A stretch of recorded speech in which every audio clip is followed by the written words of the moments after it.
ሃይ ፋራዎችና አራዳዎች እንደምንድናችሁ? እስኪ ዛሬ ከእስልምናና ከክርስትና ክርክር ደግሞ ወጣ ባለ ሁኔታ አንድ ነገር ላውራላችሁ። ያ ሁላችሁም እንግዲህ ስለ ሃይማኖታችሁ ያላችሁ እሳቢ እንደተጠበቀ ሆኖ የሚያድናችሁን መንገድ መፈለጋችሁን እንዳትረሱ። ለማንኛውም ዛሬ የማወራላችሁ ከእስልምናና ከክርስትና ወጣ ባለ መልኩ የዓለም ህዝብ እየተከተለ ያለው አብዛኛው ህዝብ እየተከተለ ያለው ኦልሞስት ከ49 መቶኛ በላይ የዓለም ህዝብ እየተከተሉ ያለውን ሃይማኖት እነ ሂንዱይዝም፣ ጀይኒዝም፣ ቡዲዝም፣ ሴኪዝም ሃይማኖቶች ውስጥ ምን ነገሮች እኛ ማናቃቸው ምናልባት ሊሆኑ ይችላሉ፣ የተለዩ ነገሮች ምን አሉ የሚለውን ነገር እስኪ እናያለን። እንግዲህ ክርስቲያን በዓለም ላይ ወደ 30.6 መቶኛ፣ ሙስሊም 25.8 መቶኛው ህዝብ እንደሆነ አንዳንድ የስታቲስቲክ መረጃዎች ያወራሉ።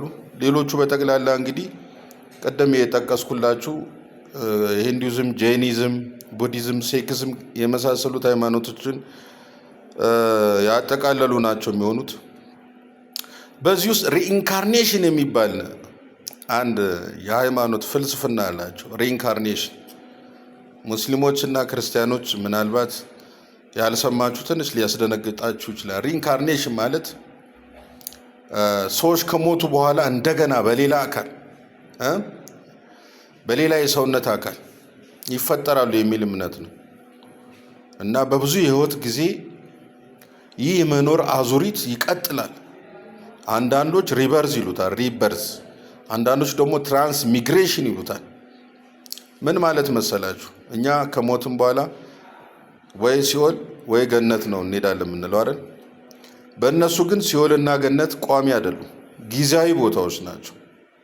ጊዜያዊ ቦታዎች ናቸው እና በሪኢንካርኔሽን ፍልስፍናቸው ውስጥ ምን ይፈጠራል ብትሉ፣ እኛ ስንሞት፣ ሰዎች ሲሞቱ ነፍስ ከስጋ ትወጣና በከዋክብታዊ አካል ወይም በተሰወረ አካል ውስጥ ትገባለች።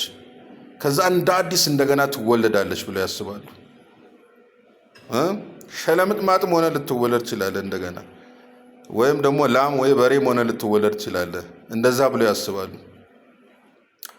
እና ወዲያውኑ በአዲስ አካል ውስጥ መወለድ ካልቻለች ዲቫሎካ የሚባል ቦታ ውስጥ ምናልባት የተወሰኑ ጊዜዎችን ታሳልፋለች ከሞትም በኋላ ማለት ነው። ይህ ዲቫሎካ ማለት በቡዲዝም ሃይማኖት የቡዲስቶች ዲቫዎች ወይም ጣዖቶች ደግ አድራጊ ናቸው የሚባሉት የሚቀመጡበት ስፍራ ገነታቸው ነው፣ ጊዜያዊ ገነታቸው ማለት ነው።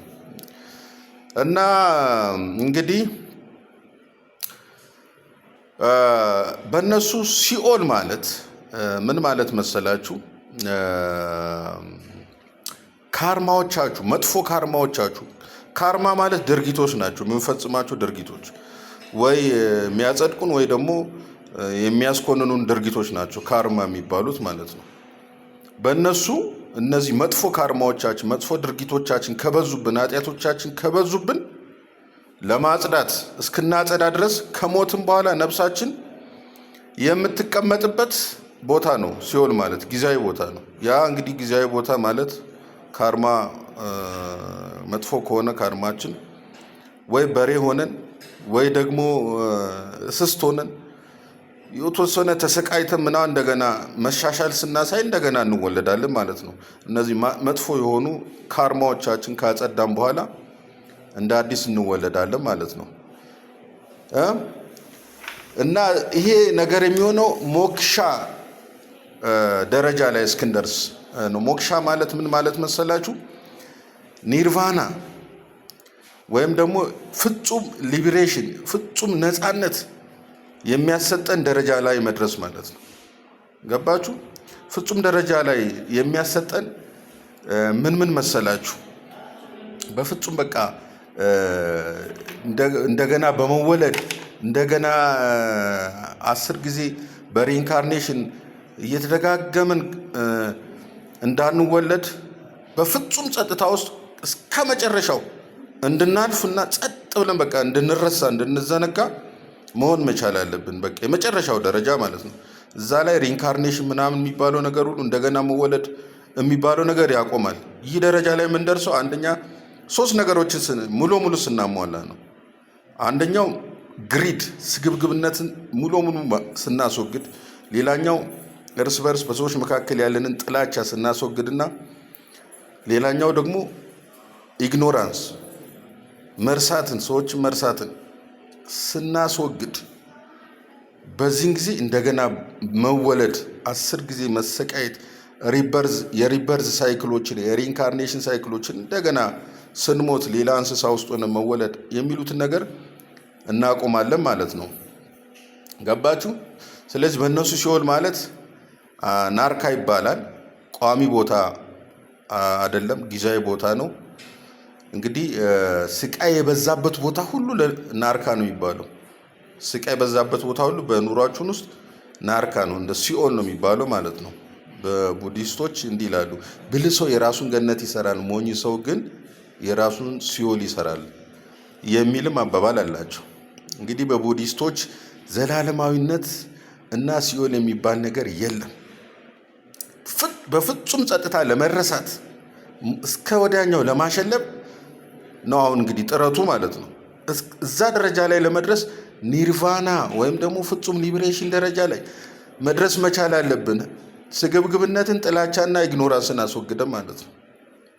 እንደዛ ደረጃ ላይ ኒርቫና ደረጃ ላይ ካልደረስን ምንድን ነው የምንሆነው? ስንሞት ነፍሳችን ትወጣና ሌላ አካል ትፈልጋለች። በዛ በሌላ አካል ውስጥ እንደገና ትወለዳለች። ያ አካል ደግሞ ሲሞት እንደገና ትወጣና ደግሞ በሆነ አጋጣሚ ሰውም ልትሆን ትችላለች። እንደዛ ያለ በሪኢንካርኔሽን ሳይክል እንደገና እየተወለድን እየተሰቃየን ነው የምንኖረው ማለት ነው። መጨረሻ ግባችን ግን ሙሉ ለሙሉ ዘላለማዊ የሆነ ጸጥታ መረሳት መቻል አለብን ማለት ነው። በቃ መወለድ የምናቆምበት ደረጃ ለመድረስ እንግዲህ ኒርቫና ሊብሬሽን ያስፈልገናል። ተግባባን። ቋሚ ሲሆንና ቋሚ ገነት የላቸው። ገነት ሲገባ እዛ በጂሃድ ሰው ገለ 72 ቨርጅን ሴት ይሰጣል። ቅብጥር ሴ ምናምን የሚባል ነገር እዛ የለም። እና ፍሬንዶቼ ክርስቲያኖች አሁን የነገርኳችሁ ነገር በእነዛ እምነት ውስጥ ያሉትን እንድታውቁና ሃይማኖታችሁን ጠበቅ አድርጋችሁ እንድትይዙ ነው። መዳኛ ክርስቶስ ነው። መዳን በክርስቶስ ብቻ ነው። በአብ በወልድ በመንፈስ ቅዱስ ስም ነው ማመን የሚገባችሁ። ብዙ ሃይማኖቶችን ስትመረምሩ ትክክለኛው ሃይማኖት የሥላሴ ምስጢር ነው የሚሆንባችሁ። ተግባባን? እና ሙስሊሞችም ይሄን ታሪክ ማታውቁ የእውቀት ስኮፓችሁን ለማስፋት ይጠቅማችኋል። በሌላ ቪዲዮ እንገናኝ።